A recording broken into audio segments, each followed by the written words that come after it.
Hi guys, welcome to the city card Telugu channel. Guys, నేను ఈ మధ్య కొత్తగా యూట్యూబ్లో ఛానల్ పెట్టాను. సో ప్లీజ్ అందరూ నా ఈ ఛానల్కి సపోర్ట్ చేస్తారని కోరుకున్నా. ఇంక లేట్ చేయకుండా వీడియోలోకి వెళ్దాం. ప్రతి ఒక్క డీసీ ఫ్యాన్ ఏగర్లీ వెయిట్ చేసిన కొత్త డీసీ యూనివర్స్కి మొదటి అడుగైన సూపర్మ్యాన్ మూవీ నిన్ననే రిలీజ్ అయింది. మనం ఎన్నో హోప్స్తో వెయిట్ చేస్తున్న ఈ మూవీ మన ఎక్స్పెక్టేషన్స్ని రీచ్ అయ్యిందా లేదా అనేది చూద్దాం. ఈ ఒక మూవీ ప్లాట్ ఏంటంటే ఓల్డ్ మూవీస్లో లాగే సేమ్ స్టోరీ, కొత్తగా ఏమీ లేదు. క్లార్క్ అండ్ సూపర్మ్యాన్గా తన డ్యూటీస్ని, లైఫ్ని ఎలా బ్యాలెన్స్ చేశాడు, విలన్స్ని ఎలా ఎదుర్కొన్నాడు అనేదే ఈ మూవీ యొక్క ప్లాట్. కానీ డైరెక్టర్ జేమ్స్ గన్ ఈ ఓల్డ్ స్టోరీని కొత్త యాంగిల్స్లో క్యారెక్టర్స్ మీద ఎక్కువ ఫోకస్ చేస్తూ చూపించడానికి చాలా ట్రై చేశాడు. మరి ఈ సినిమా ఓవరాల్గా ఎలాగుందంటే, సినిమాని కొంతమంది యావరేజ్ అని అంటున్నా, నా ఒపీనియన్లో ఇది ఒక డీసెంట్ ఎంజాయబుల్ వాచ్గా అనిపించింది. సినిమాలో హోప్ని, హ్యుమానిటీని బాగా చూపించారు. మూవీ బోర్ కొట్టుకున్న ఒక గుడ్ టైంపాస్ మూవీగా ఉంటుంది. ఇంకా box office buds and audience response విషయానికి వస్తే, సినిమా రిలీజ్ అయిన వెంటనే మూవీ మీద మిక్స్డ్ రెస్పాన్స్ వచ్చింది. కొంతమందికి పెద్దగా ఈ మూవీ ఎగ్జైట్ చేయలేదు అంటున్నా, చాలామంది జేమ్స్ గన్ స్టైల్ని, సూపర్మ్యాన్కి ఇచ్చిన కొత్త ఫీల్ని ఇష్టపడుతున్నారు. బాక్స్ ఆఫీస్ దగ్గర ఒక డీసెంట్ కలెక్షన్స్తో స్టార్ట్ అయింది మూవీ. ఇంకా మూవీలో యాక్షన్ విషయానికి వస్తే, యాక్షన్ సీన్స్ గ్రాండ్గా, పెద్దవిగా బాగానే డిజైన్ చేశారు.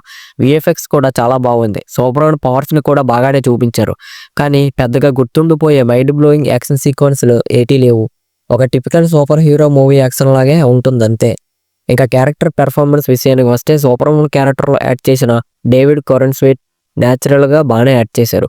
లూయిస్ లేన్ క్యారెక్టర్లో యాడ్ చేసిన రిచెల్ బ్రోన్స్మన్ కూడా బాగానే యాడ్ చేసింది.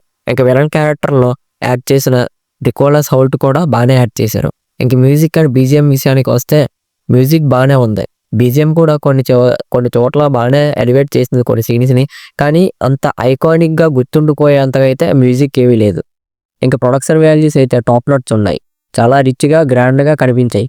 విఎఫ్ఎక్స్ అండ్ సినిమాటోగ్రఫీ కూడా కొంచెం టాప్ నాట్స్. ఒక super hero, Hollywood super hero లెవెల్కి ఆ రేంజ్లో తగ్గట్టు ఉందంతే. ఇంకా ఫైనల్గా ఈ సినిమా బ్లాక్ బాస్టర్ రేంజ్ కాదు, కానీ మన సూపర్మ్యాన్కి ఒక కొత్త డీసెంట్ స్టార్ట్గా ఈ మూవీ ఉంది. మరి ఈ మూవీకి నా రేటింగ్ వచ్చేసి 3.5 అవుట్ ఆఫ్ 5.